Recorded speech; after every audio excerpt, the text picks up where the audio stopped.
जीवनामध्ये आलेला प्रत्येक माणूस चिंता करत आहे, कुणाला चिंता नाही। मग चिंता लागलेला माणूस कुणाला तरी विचारतो, माझी अशीशी चिंता आहे, मला मार्ग सांग बाबा। हे सर्वसामान्य माणसाचं जीवन झालं। तुकोबराया सर्व संत श्रेष्ठ अधिकारी पुरुष निष्ठावंत, ज्याने आपला संसाराची राख रांगोळी केली, जाळोनी संसार बैसलो अंगणी, आशे तुकोबराया, किंवा संसाराच्या नावे घालोनिया शून्य, आशे तुकोबराया कुणाला विचारतात। हे चिंतन करण्यासारखं आहे। विठ्ठल विठ्ठल।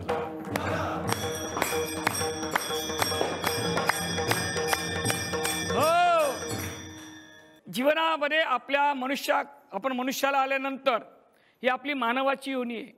एक मानव आहे, दुसरा दानव आहे, तिसरा देव आहे। देवाच्या परीने काम करतो। भक्ता राखी पायापाशी दुर्जनाशी संहारी, हा देवाचं काम आहे। दानव काय करतात, मिळेल ते खाणं, मिळेल तसं राहणं, देईल ते रगडणं, याला काय म्हणतात।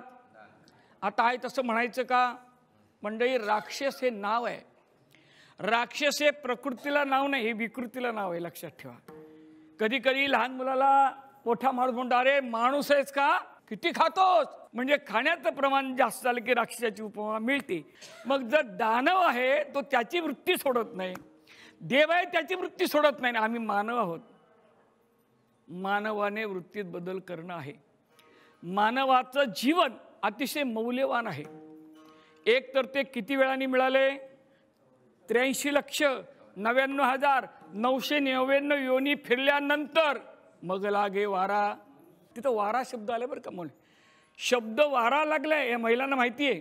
वारा म्हणजे काय, काही माणसं जन्माला येतात ते सुपाच्या कोणी जातात। सुपाच्या कोणी शब्द कळला का तुम्हाला? जन्मतात मृत्यू, त्याला म्हणतात नुसता मानवाचा वारा लागला बाबा, काय भोगलं नाही रे, भोगलं नाही। मग कोणी 26वीला सटवतात तेव्हा जातात, कोणी वर्षाने, कोणी 10 वर्षांनी, कोणी 100 वर्ष जगतं, पण जातो, राहत नाही। म्हणजे तो वारा लागून जातो। एवढ्या कालखंडामध्ये आम्ही काय करायला पाहिजे? हा मानवदेह इतका दुर्मिळ आहे ना, अतिशय बहुत सुकृते लाभल हा मानवदेह, किती कष्टाने मिळाला आहे। प्रत्येक योनीमध्ये कष्ट भोगत भोगत आपण आलो, जमते मिळाला। याचा अर्थ सगळ्यांना तसा नाही, काही लोक लगेच आलेली आहेत। कशी बघा, ज्यांनी या जन्मामध्ये मनापासून देवाचं चिंतन केले, चिंतने चिंतने तद्रूपता या उक्तीप्रमाणे केला असेल, तर तो पुढल्या वेळेला संत कुळी जन्माला येणार।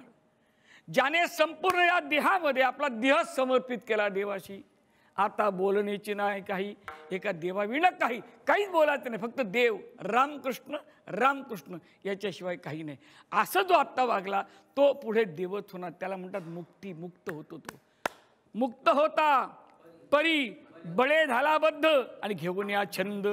आपण छंद घेतलेत, संसाराचा छंद, पत्नीचा छंद, मुलांचा छंद, पैशाचा छंद, पदाचा छंद, हे सगळे छंद घेतल्यामुळे आपलं जीवन वाया चालले। माऊली विठ्ठल विठ्ठल विठ्ठल।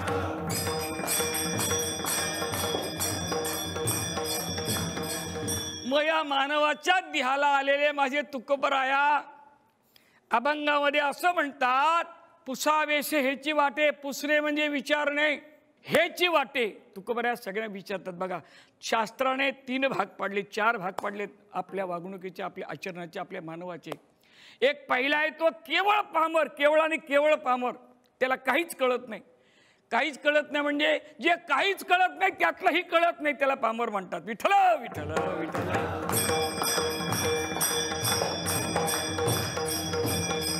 मग मला सांगा, ज्याला काही कळतच नाही त्याला माझे तुकोबराया विचारतील का हो?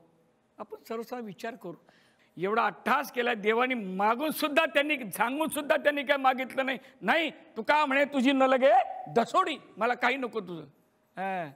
माझ्या वडिलांची मिराशी का देवा, तुझी मला फक्त तुझ्या चरणाची सेवा पाहिजे, अन्यथा तुझं काही नको, असे म्हणणारे तुकोबराया सर्वसामान्य वेड्या माणसाकडे, एखाद्या पामराकडे मागायला जातील का?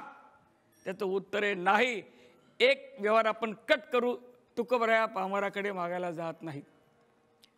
पुढला जो विषय आहे की पुढला जो माणूस आहे त्याचं नाव आहे काय आहे? विषयी। काय विषय आहे? तो बिझनेस करणार, धंदा करणार, कुटुंब करणार, वाणी हे सगळं करत बसणार. त्याला विचारतात का? बाकी लोक विचारत नाही का? दृष्टांत सांगतो, लक्षात येईल तुमच्या. भजन करा, विठ्ठल विठ्ठल. हो, एक प्रवासी असा चाललेला IT मध्ये, पण तो बरेच दिवसांनी, काही वर्षांनी, 20 वर्षांनी त्या गावात आला. लहानपणी गेला होता मुंबईला. त्याला वाटलं गावाकडे जावं, आला, पण तो भुलला. हा तो आपल्या या परिसराचा म्हणा किंवा आणखी कुठे गेला ते सगळे बदल झाले. त्याला काय म्हणतात मराठीमध्ये? डेव्हलपमेंट. इंग्लिशमध्ये काय म्हणतात? सुधारणा. चुकलो कमी? विठ्ठल विठ्ठल विठ्ठल. असा डेव्हलप झालेला भाग किंवा सुधारणा झालेल्या भागाकडे गेला तो. त्याच्या गावाला आला, पण त्याला काही कळेना. त्याला एका गावाला जायचं होतं, त्याला काही सुधारेना. कुठं जायचं, कसं, भुलला तो. भुलल्यानंतर तो असा सहज पुढे आला आणि एक पानाचा ठेला दिसला त्याला. आणि तो म्हणतो, अहो गावाले, हा रस्ता कुठे जातो?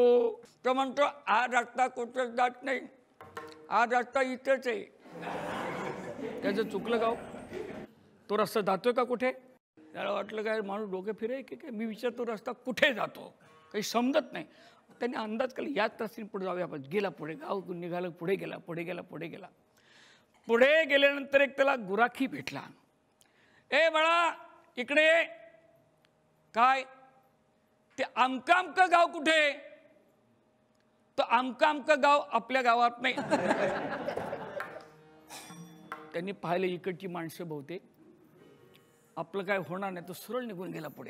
पुढे जाता तसा त्या रस्त्याचा हळूहळू बांधून पायवाटीने चाललाय. तिथे एक आपला वारकरी माणूस नांगर हाकलत होता. मोले, ओ नांगरवाले बाबा, जरा इकडे येता का? काय? तो म्हणे, उरण गावाला जायला किती वेळ लागेल? म्हणे, चालू पडा. त्यांनी पाहिलं या भागातली माणसं सगळी अशाच पद्धतीत आपला चालू पडल्यानंतर बराच लांब गेला. पाहुणे इकडे या. म्हणतो, आता कशाला या? एकदा म्हणतो चालू पडा, आता म्हणतो परत या. कशाला या? आला पुन्हा.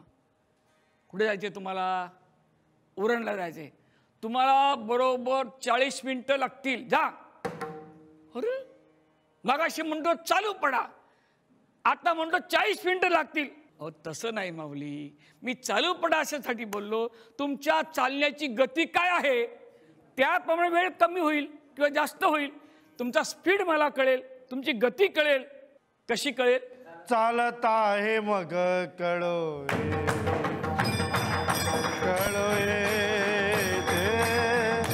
चालत आहे मग कळो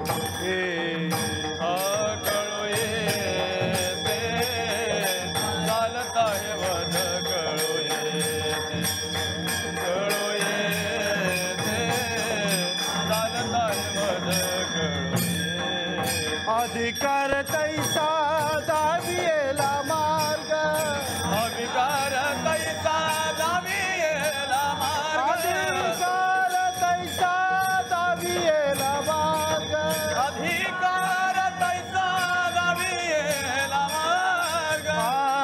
चालत आहे मग कळो ते चालत आहे मग